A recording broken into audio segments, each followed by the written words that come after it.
João Batista, ele vai pregar então o arrependimento. E quais são os passos de um arrependimento sincero para que possa ser considerado por Deus como aceito, como real, como concreto? Porque arrepender-se não é simplesmente dizer eu me arrependi.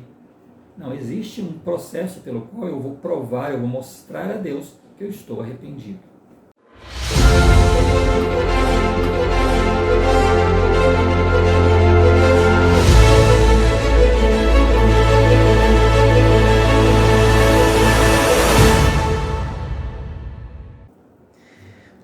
O arrependimento, ele é motivado inicialmente, a gente tem que entender que ele é motivado pelo amor a Deus e pelo desejo de cumprir os seus mandamentos.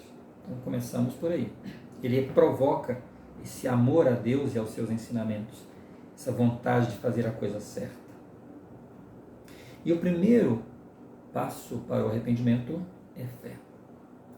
É você acreditar em Deus e em seu Filho, Jesus Cristo. Sem fé não há arrependimento. Então, o arrependimento começa por essa crença. Talvez por isso que, independente da religião, independente da crença, todos professam a crença em Jesus Cristo e em Deus, o seu Pai. Então, fé é o primeiro princípio. O segundo é o reconhecimento do erro. Eu tenho que reconhecer que eu errei. Isso é importantíssimo. Eu tenho que sentir tristeza pelas coisas que eu cometi. Eu tenho que saber que o que eu fiz desagradou a Deus. Então eu tenho que sentir pesar. Mas não tristeza pelo que vai acontecer como consequência do meu erro, mas pelo conhecimento de que eu desagradei a Deus e ao Salvador. Eu devo sentir que eu fiz a coisa errada. O terceiro passo seria a confissão.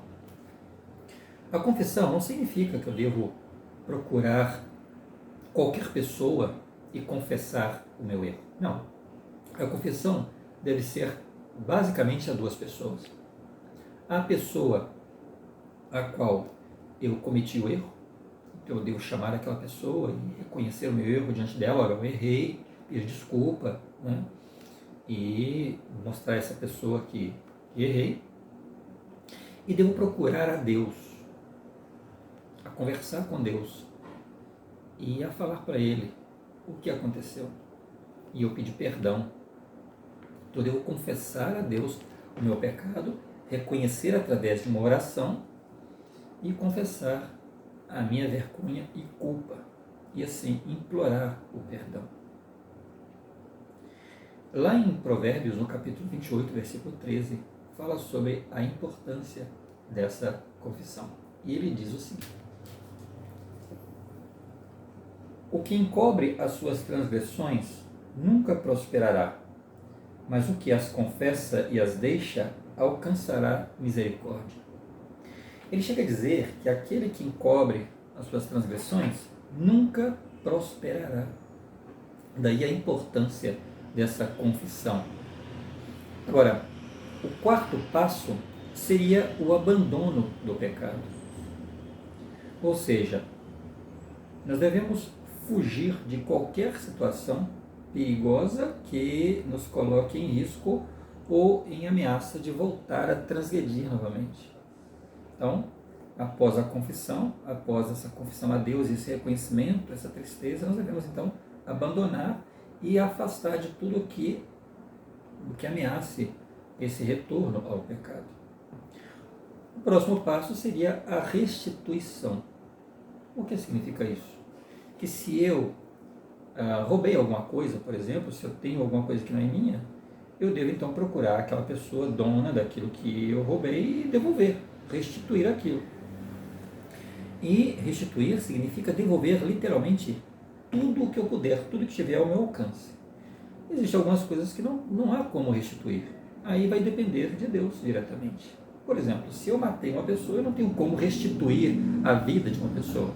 Então vai depender então de como Deus vai avaliar isso. E também eu não posso julgar ninguém pelas coisas que essa pessoa fez, porque somente Deus conhece o nosso interior e sabe como que nós estávamos A nossa capacidade de entender, de vencer e de praticar ou não as coisas, isso é com Deus. Agora, tudo que estiver ao meu alcance, sim, eu devo restituir. Se é uma coisa que não está em minhas mãos, então vai depender de Deus. Ele é que nos conhece profundamente e nos julga justamente sobre uma situação ou outra.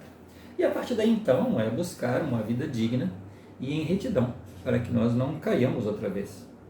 Esses princípios, eles eram ensinados entre os fariseus, entre os saduceus, e esses personagens, eles pertenciam a uma religião que se destacava por seus rituais mosaicos, né, das tradições de Moisés. Quando viu Jesus Cristo ensinando coisas simples como isso aqui, eles assustaram, por isso rejeitaram tanto Jesus Cristo, que eles estavam acostumados com aqueles rituais mosaicos, que Cristo certa vez disse num discurso que ali havia se cumprido, ou seja, com o nascimento de Cristo, todas aquelas tradições mosaicas se cumpriram, e agora veio para poder ensinar níveis mais avançados, níveis que exigiam mais do ser humano, outras práticas, né? Então ele veio, cumpriu a lei de Moisés, e agora eles deveriam prestar atenção naquelas novas coisas que ele estava ensinando. E ele ensina o perdão, e ele ensinando outros princípios. Mas eles não estavam preparados, porque eles estavam viciados nessas práticas mosaicas, plenas de cerimônias e aparência. E ele vem trazendo o uso do coração. Esses homens eram ricos e com muita influência política, tanto que eles vão conduzi-lo à morte, né? Eles haviam se desviado totalmente das leis e dos mandamentos dados a Moisés e praticavam aquilo que eles achavam que era correto. Então, isso era o ambiente em que naquele momento estava Jesus Cristo. Então, Jesus Cristo vem e ensina esses princípios para este povo totalmente afastado da presença de Deus. E João Batista, então, vai ser o responsável pelo batismo de Jesus Cristo. Ele vai batizar Jesus Cristo. E Cristo não precisava ser batizado porque ele era o Filho de Deus. No entanto, ele vai ser batizado para dar exemplo. E isso é tão importante, como eu falei antes, que tem a ver com o arrependimento. Uma vez se arrependido, uma vez passou por aqueles passos, então agora a pessoa vai ser batizada. E o batismo de João Batista, que ele ensinava, era o batismo por imersão. E nisso também é um simbolismo. Se comparamos o batismo, como é feito por João Batista, e o nascimento de uma criança, nós vamos encontrar muita semelhança. Tanta semelhança que certa vez Jesus Cristo, falando com Nicodemos, né, um senhor lá de Jerusalém, ele fala que a gente deveria nascer de novo. E Nicodemos pergunta, mas como que pode uma pessoa nascer sendo velho? Pode voltar a entrar no ventre da mãe e nascer? E Jesus Cristo disse, não, claro que não. Mas é necessário que você seja batizado, que você nasça das águas, né? Então, ou seja, quando ele fala que a pessoa tem que ser batizada, ele está mostrando ali o simbolismo do nascimento. E eu vou mostrar agora, olha só. Quando você tem o nascimento, você está no útero, né? Envolvido nas águas, né? Quando a bolsa de água arrebenta, é quando a criança então nasce. Então, no batismo também acontece isso, você é imerso e você tem que ficar totalmente coberto pelas águas. Então essa é a semelhança. Também quando você nasce, você tem o sangue, né, da mãe, né, que aparece, né, quando a bolsa arrebenta, a criança vai nascer, você tem a presença de sangue. No batismo acontece a mesma coisa, porque ali nós temos o sacrifício expiatório de Jesus Cristo, no jardim do Getsemane, onde ele suou sangue por todos os poros, e na cruz. Então nós temos também a presença do sangue. E do Espírito, porque quando você nasce, literalmente, o Espírito então toma o seu corpo físico, e aí você já é uma alma vivente. No batismo acontece exatamente a mesma coisa, tanto que no batismo de Jesus Cristo, o Espírito apareceu em forma de uma pomba. Então você tem ali os três elementos, a água, o sangue e o Espírito. Tanto no nascimento literal, como no batismo, que é o segundo nascimento. E aí quando você sai das águas, é como se você estivesse nascendo. Então aquela pessoa de pecado, aqueles erros que você cometeu, ficam todos imersos nas águas. E aí você sai com novidade de vida. Por isso o batismo por aspersão, né, aquela aguinha na cabeça, introduzida pela Igreja Católica, não é correta. Por quê? Porque o simbolismo é exatamente a imersão, onde você é imerso nas águas. A doutrina do batismo, por aspersão, ela foi introduzida pela Igreja Católica, né? E aí você tem esses dois simbolismos, do batismo e do nascimento. Daí a importância que é ensinado por João Batista. Aí a partir daí então você já está em novidade de vida e seus pecados todos são perdoados. A partir daí então serão contados aqueles praticados, que não somos imperfeitos ainda, vamos pecar, mas serão contados aqueles que serão praticados após o batismo. Esse é o vídeo de hoje, espero que você tenha gostado e se gostou, compartilha para que outros possam chegar a este mesmo conhecimento. Até o próximo vídeo.